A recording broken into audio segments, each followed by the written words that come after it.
A supergun being trialed by the U.S. military has successfully fired an artillery shell to hit a precise target at a distance of more than 43 miles (70 kilometers) away, breaking the record for the longest precision-guided cannon shot in history. The Extended Range Cannon Artillery System was tested at a firing range in Arizona. The supergun was developed with the aim of being able to shell enemy positions from a safe distance, well beyond the range of any potential retaliatory strikes.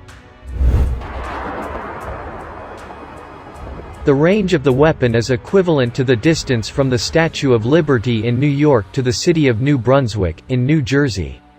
The U.S. Army has said that the new piece of heavy artillery will be readied for deployment onto the battlefield by the year 2023. Developed by Raytheon, a U.S.-based defense contractor, the Excalibur S is equipped with a GPS system that allows it to accurately course-correct and laser seeker technology that enables it to even hit moving targets. According to the U.S. military, a key challenge in the development of the extended-range cannon artillery system has been in ensuring that the shells it fires can survive the intense pressure of their launch without damaging the guidance systems.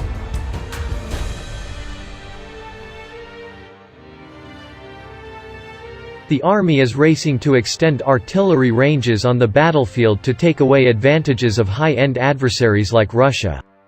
When fielded, should be able to fire and take out targets from a position out of the range of enemy systems.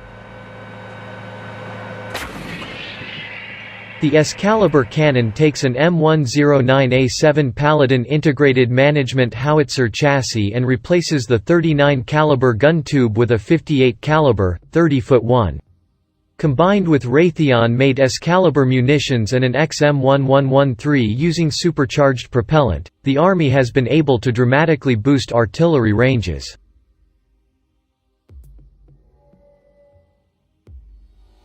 In this test, the Army took 3 shots.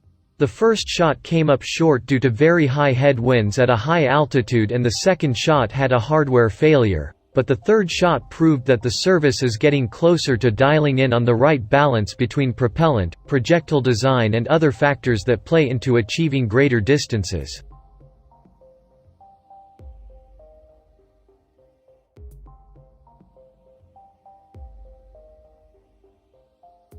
This demonstration is not a destination. Colonel Tony Gibbs, the Army's program manager for Combat Artillery System, told reporters, "This is really just a waypoint in our ongoing campaign of learning as we work to really realign U.S. supremacy in cannon artillery.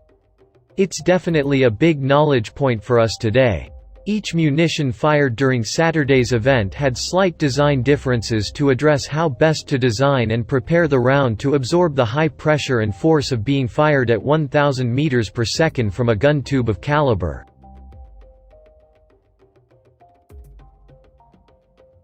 Today is really the build-up of about a year and a half of testing and analysis that we've done on the Excalibur projectile in terms of its ability to withstand a harsher environment, Gibbs said.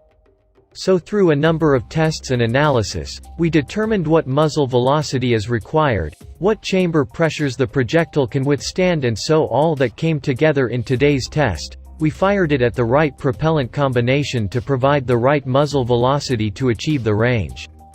Additionally, the Army demonstrated the Excalibur, as it exists in the inventory now, is survivable with a higher muzzle velocity and pressures to get to 70-kilometer ranges and hit targets directly.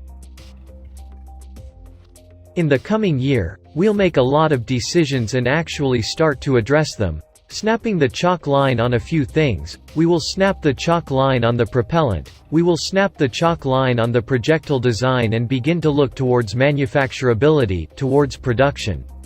The Army will continue its soldier-centered design effort to include ensuring the configurations for the propellant and charge are something the soldiers can handle and that it doesn't affect the rate of fire. We obviously don't want to give them a configuration that's going to cause them to have to shoot slower. And the configuration of projectiles and propellant also has to be optimally stowed in a howitzer to maximize the number of kills on board. The Army is looking to nail down its design in 2021, Gibbs said.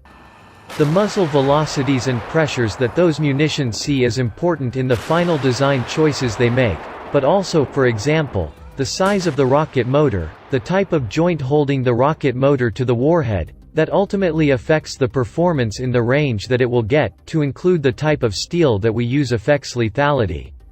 You see, there's multiple factors that are in play right now, and as we converge on our designs this year, we'll start to neck down on those choices into our final designs and that we will take into qualification. The Army is pushing to get an urgent material and safety releases to field the ARCA system in 2023.